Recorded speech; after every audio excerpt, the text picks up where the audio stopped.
Las Tres Américas. Las Tres Américas. Las Tres Américas. 5 siglos de desarrollo musical en Hispanoamérica, Latinoamérica y el Caribe.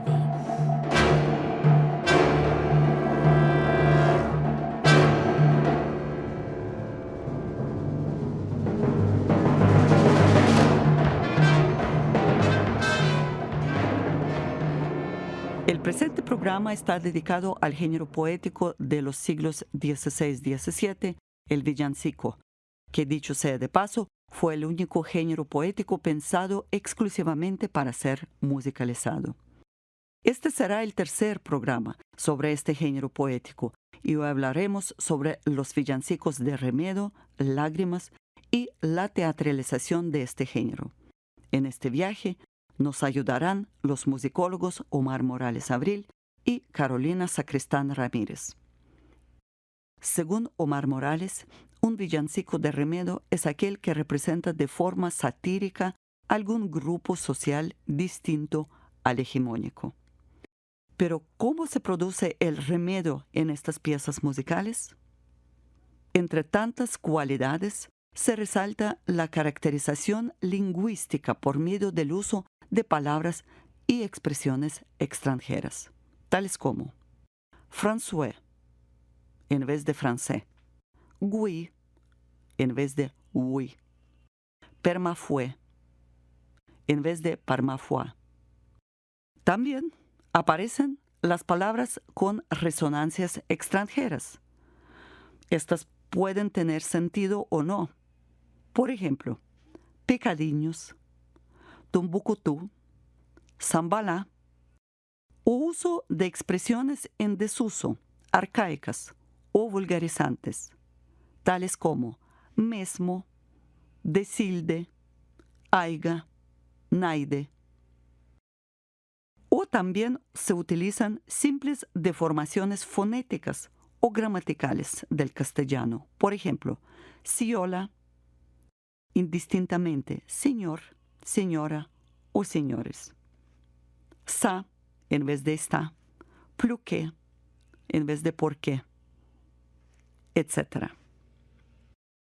A continuación, escucharemos un villancico en el cual podemos percibir la caracterización lingüística con resonancias extranjeras. Su título es Negriño tira y voz.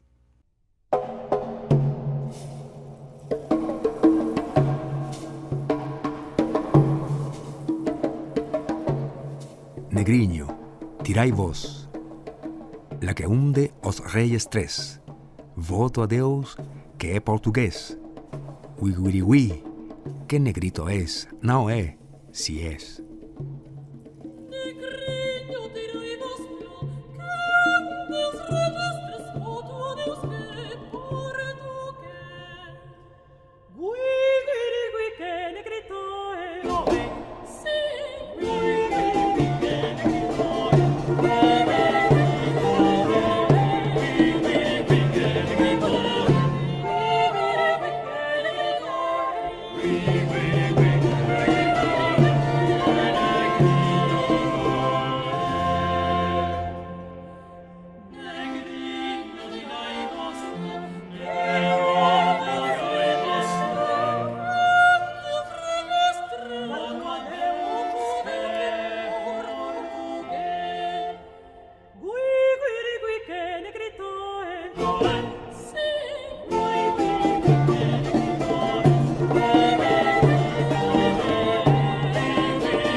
Acabamos de escuchar un villancico en el cual hemos percibido la caracterización lingüística con resonancias extranjeras bajo el título Negriño tira voz. Las tres Américas. Las tres Américas. Las tres Américas. El remedo en los villancicos refuerza el orden social establecido, al usar la lengua como un instrumento de comunicación. De esta forma, en los villancicos se toleran las lenguas regionales como medio de diversión, de manera que se escriben en negrillo, vizcaíno, en portugués, en indio o en mestizo. Escucharemos las palabras de Omar Morales Abril, quien nos presenta diferentes estratos sociales en una locución de Víctor Salazar. Las llamadas negrillas repiten ciertas características propias de los africanos radicados en villas y ciudades hispanas, y por extensión de todos los negros y sus descendientes, sean bozales o criollos, esclavos o libres, según la visión del español, como la simpleza e ingenuidad infantil, la risa fácil, la propensión a la parranda, la habilidad para cantar, percutir y bailar. Por su parte, el vizcaíno se representa como una persona rústica, desaliñada, haragana y de poco entendimiento, pero siempre partícipe activo de los misterios de la fe. Cuando Dios nacía, Juancho, bestia estabas, y en pajas mirabas lo que en pan hoy día. Los franceses se representan estereotípicamente como fanfarrones, engañadores, crueles y aprovechados, que ofrecen maravillas y deslumbran a los ingenuos. El villancico, muy cargado de razones, también llamado «Quien quiere ver?», reúne varios de estos elementos. Los villancicos en portugués pintan a los lusitanos como personas vanidosas y excesivamente orgullosas de su nación, costumbres y talento musical, que desprecian a los castellanos y llegan a asociar eventos y personajes bíblicos con su tierra natal. En el villancico «Pois con tanta graça bela» de Gaspar Fernández, se afirma que San José es un honroso portugués y por consiguiente el niño Dios puede llegar a ser rey de Portugal. A continuación, escucharemos el villancico Venimo con gran contento, en el cual dos mujeres afrodescendientes entablan una conversación. Venimo con gran contento de Sevilla, prima mía. Di que viste, hermana Amalia. De mi Dios lo nacimiento. Dilo, prima, salemo atento.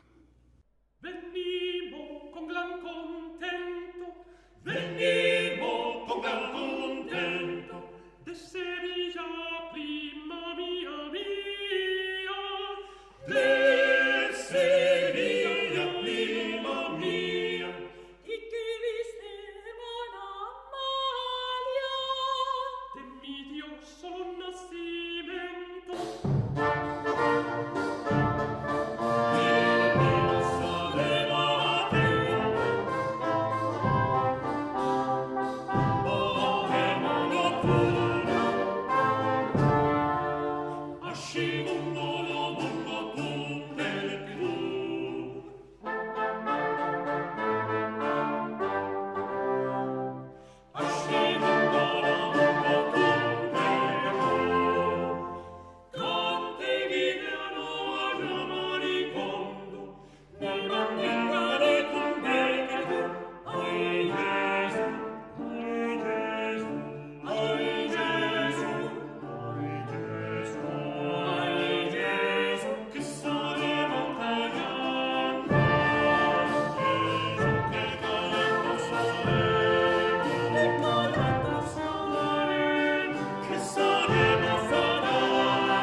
Acabamos de escuchar el villancico Venimos con gran contento, en el cual dos mujeres afrodescendientes entablaban una conversación.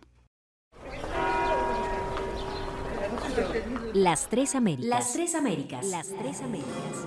Ese es el tercer programa sobre los villancicos, en el que conversamos sobre los villancicos de remedio y sus particularidades. Como una tercera característica de los villancicos de remedio, se hace la mención a los elementos costumbristas o realistas. Entre estos, se destaca la forma poética musical llamada la ensaladilla, la cual se presta mejor para los diálogos interculturales y para describir escenas rústicas, chistes populares, entre otras. Enseguida citaremos el trabajo de Omar Morales Abril. Abro comillas. La ensaladilla que Sor Juana Inés de la Cruz escribió como último villancico para los maitines de San Pedro Nolasco en 1777 reúne a un negro, un estudiante con ínfulas de bachiller, un bárbaro tosco e ignorante y un indio. La introducción a cada villancico los va presentando y basta para evidenciar su estereotipación. A los plausibles festejos que a su fundador Nolasco, la redentora familia, publica en justos aplausos, un negro que entró en la iglesia, de su grandeza admirado, por regocijar la fiesta, cantó al son de un calabazo. Luego del villancico que canta el negro, que es un baile llamado Puerto Rico, aparece el siguiente personaje. Siguióse un estudiantón, de bachiller afectado, que escogiera antes ser mudo que parlar en castellano, y así, brotando latín y de docto reventado a un bárbaro que encontró, disparó estos latinajos. Las Tres Américas. Las Tres Américas. Las Tres Américas. Según Omar Morales Abril, Se ha estudiado poco la forma y el contexto en el que se interpretaban los villancicos, pero existen evidentes conexiones con el teatro breve de la época, aunque algunos autores califican al villancico como un género poético exclusivamente lírico, otros lo consideran una forma dramática. Algunos más, intentando conciliar ambas posturas, lo han denominado forma parateatral. Lo cierto es que los villancicos de remedo suelen presentar diálogos, un vestigio de argumento, un eje narrativo identificado comúnmente como introducción y hasta conflictos de tipo conceptual que se resuelven entre dos o más personajes. Estos personajes estereotipados de los villancicos de remedo son exactamente los mismos presentes en los entremeses y mojigangas teatrales. se han encontrado varios documentos que describen la representación teatral en el momento de cantar los villancicos. Por ejemplo, un documento del mes de abril del año 1555 en la provincia de Guatemala, o la descripción del teatro breve en el día de Corpus Christi en el año 1565. También en la procesión de Corpus Christi en las comedias de la Nochebuena del año 1590. Las Tres Américas. Las Tres Américas. Las Tres Américas. Y para terminar el programa, conversaremos con la doctora Carolina Sacristán sobre villancicos dedicados al niño llorando en la Navidad. Bueno, cuando yo empecé a trabajar sobre los villancicos, lo primero que hice fue un poco darme una idea de qué había, en dónde había y cuáles eran los temas que más predominaban. Y algo que a mí me llamó mucho la atención es que había muchísimas lágrimas en los villancicos del siglo XVII y todavía del siglo XVIII. Había muchísimas lágrimas. O sea, más que estudiar los villancicos para una fiesta específica, como, un tiempo estuve trabajando con los villancicos para San Pedro, pero más que seguir en esa línea de trabajar, San Pedro, la Virgen de Guadalupe, el Corpus Christi, me llamó la atención de que las lágrimas fueran un elemento que estaba en villancicos para muchísimas fiestas.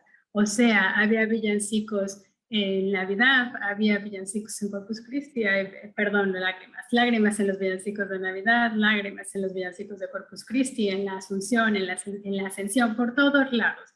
Y esto me pareció una cosa muy significativa.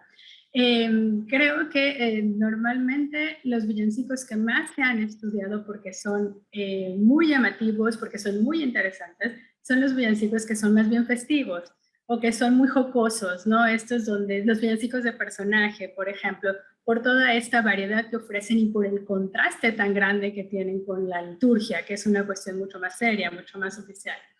Y en cambio a mí lo que yo no había visto era precisamente alguien que se enfocara en estos otros villancicos que parecían ser completamente opuestos en carácter y en contenido de esos otros villancicos que habían llamado tanto la atención.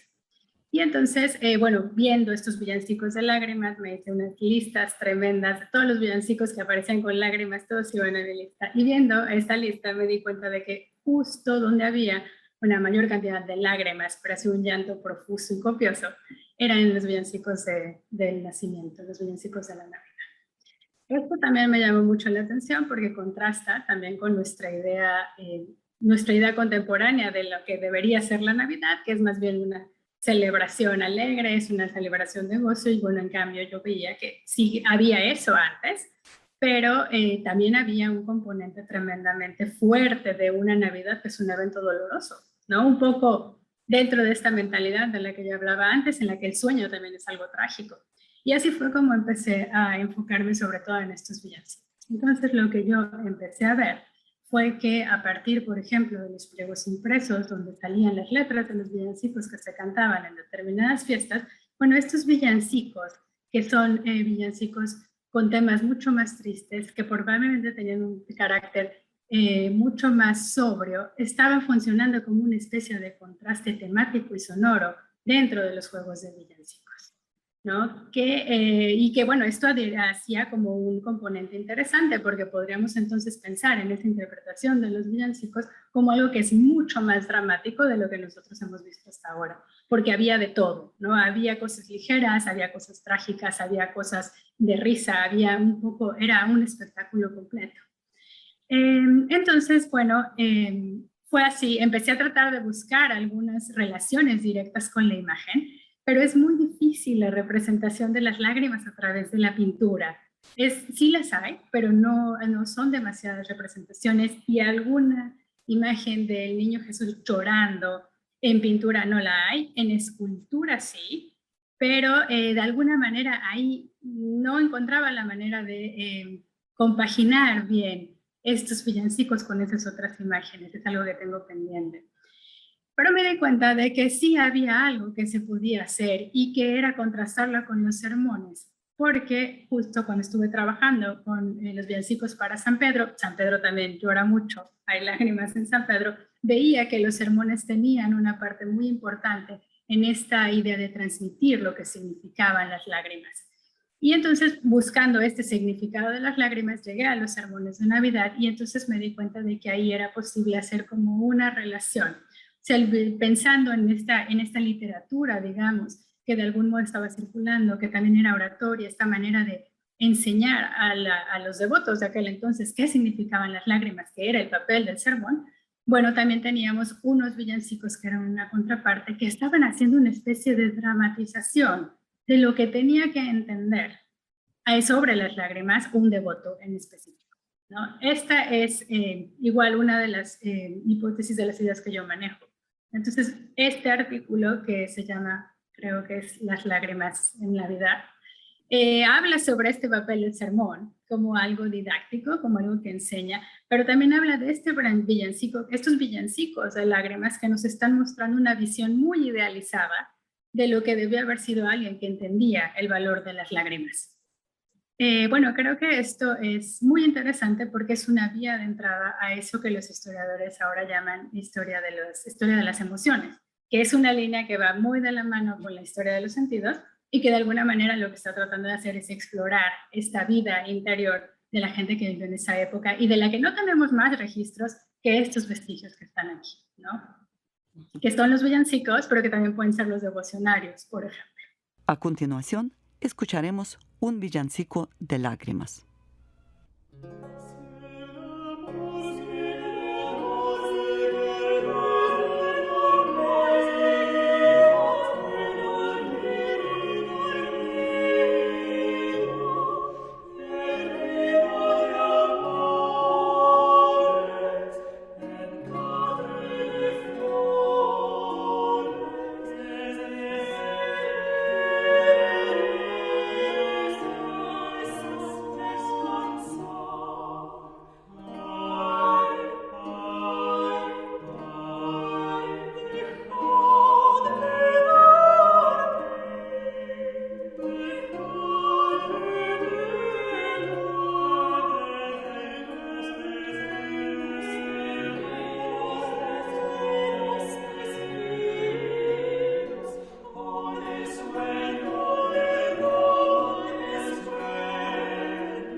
El tercer programa fue dedicado al género poético del siglo XVI-XVII, el villancico, particularmente los villancicos de remedo, lágrimas y teatralización del género villancico. En este viaje nos ayudaron los musicólogos Omar Morales Abril y Carolina Sacristán Ramírez. Agradezco a Víctor Salazar Medina por la grabación de diferentes citas de los musicólogos latinoamericanos y a Adrián Brenes Jiménez, técnico de grabación. La Vicerrectoría de Acción Social, el Instituto de Investigaciones en Arte y las radioemisoras de la Universidad de Costa Rica presentaron el proyecto Las Tres Américas. Las Tres Américas. Las Tres Américas. 5 siglos de desarrollo musical en Hispanoamérica, Latinoamérica y el Caribe. Producción: Ekaterina Chatsky.